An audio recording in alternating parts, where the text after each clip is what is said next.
好，同學好啊！咁你而家咧就講21至30題，先睇21先。佢就話咧喺以下數線上 A、B、C 所表達嘅值係邊一個咧？嗱，我哋睇翻啦。其實咧，我哋先睇而家呢個間距，一個間距、兩個間距、三個間距、四個間距。如果呢四個間距佢分別就係呢度就係-12啦，跟住呢度有4喎，咁即係話咧喺-12同4之間咧有4個間距出現，咁即係話咧佢哋每個間距之間個距離又相等喎，咁所以啦，我哋不妨咧用一啲好簡單嘅推理去估下究竟每個間距大約係幾多。當然啦，我哋可以好客觀嘅，因為咧其實喺12同4咧中間相差係16。中間相差16，咁如果有4個間距嘅時候咧，即係話每一個間距咧就相差4，每一個間距相差4，咁所以咧我哋嘅答案咧就可以-12加4，即係 A 咧就係-8啦，再加4，再加4，咁所以 B 咧就係0。但係記住喎，答案仲有 C 喎，咁所以我哋研究咧就將佢再加4，再加4，咁加落去嘅時候咧 ，C 咧就會等於12啦，得唔得？咁呢個就係21題。好啦，22題，佢話咧根據圖示 x 係變數，寫出不等式。嗱，首先咧我哋一定咧先寫翻 x 啦，先寫個11。好啦，跟住個箭嘴方向咧，我哋就睇呢個。跟住，如果譬如呢個箭嘴向左手邊咧，我哋就畫翻個箭嘴向左手邊。第二啦，就睇呢個，係咪實心？如果實心咧，就喺呢度加多橫；如果空心嘅話咧，就唔需要加橫啦。即係譬如例子，如果佢係一個咁嘅，如果佢係空心嘅話咧，咁個答案咧就係咁樣嘅嘢，得唔得？就係實心同空心嘅分別啦。好，23題，咁咧佢就話咧將呢個嘅指數咧就表達翻出嚟。咁我哋睇翻啦，而家咧 A 乘 A 乘 A 有3個 A 乘埋，跟住隔咧就有2個 B 乘埋，咁所以我哋可以將佢咧組合翻變 A 嘅3次，隔離咧就 B 嘅2次方，得唔得？好啦，第24題啦，24題，好啦，我哋又係用呢個成績表嘅方式去處理翻啦。好啦，我哋先睇下，先左手邊先拆括號咧，其實咧我哋可以按翻最基本嘅方法，有個6啦，仲要 x 同加1。當然呢個成績表嘅方法出嚟嘅結果就係6x 啦，同埋6正6。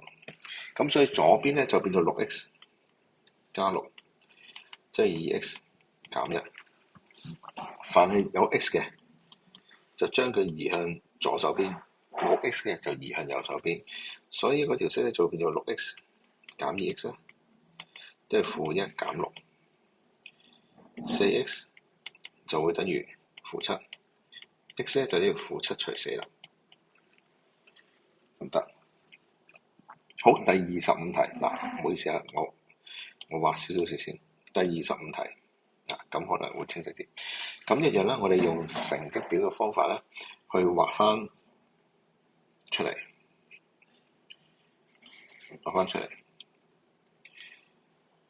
好，呢個 x 加3，而上面就 x 減-8。好啦，咁我就填滿翻呢4格去啦。x2 減 8x 加10x， 仲有呢個係減24。好啦，我哋就將黑色嗰4個寫翻晒出嚟啦。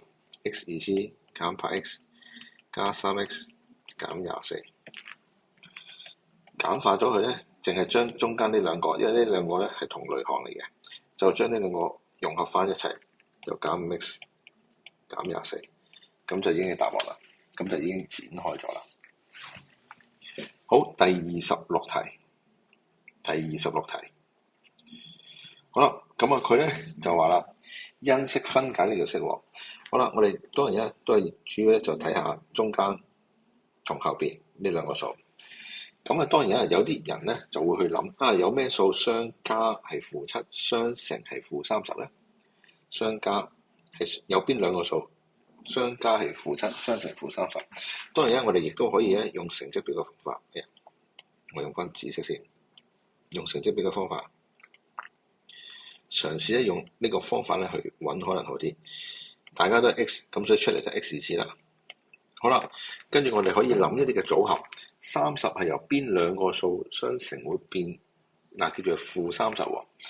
咁所以咧，我哋好即時諗130啦，但係130太大啦，相差太大啦。但係記住個相差咧，可能咧要同我接近-7嘅，即係同個7有關係嘅。咁所以1同30咧，咁啊太過遠啦。咁6同5，6、5中30又太過近喎。仲有個組合就咧有機會係正3啦，同-10。其實3同10咁但係因為佢出嚟負嘛，咁所以我哋乘翻嘅時候咧，咁呢一個咧就-30，係啦，-30。咁跟住咧，已經解決咗呢個-30啦。我哋又對下啦，究竟呢一個係咪加埋打斜呢個？加埋係咪-7咧？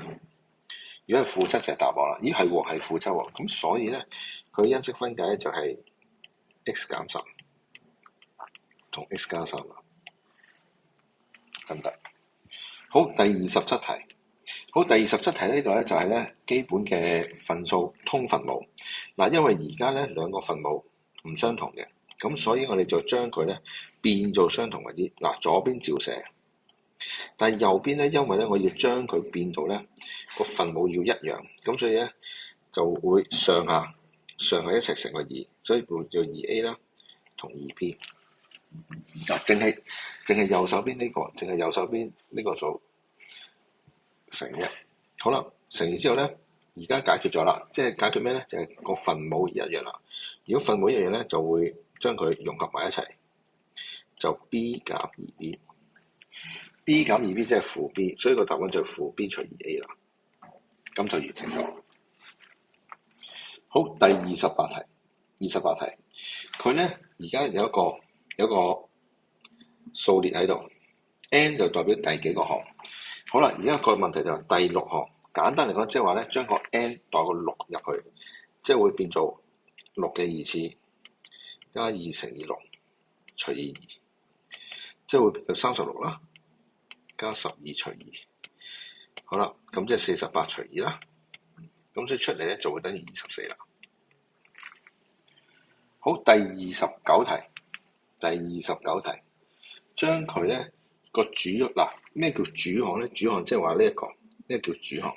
將個主項變做 t， 咁所以咧我哋咧而家咧就將唔屬於 t 嘅，先將呢個二項過隔離先，就會變咗 s 加 u， 就等於 at。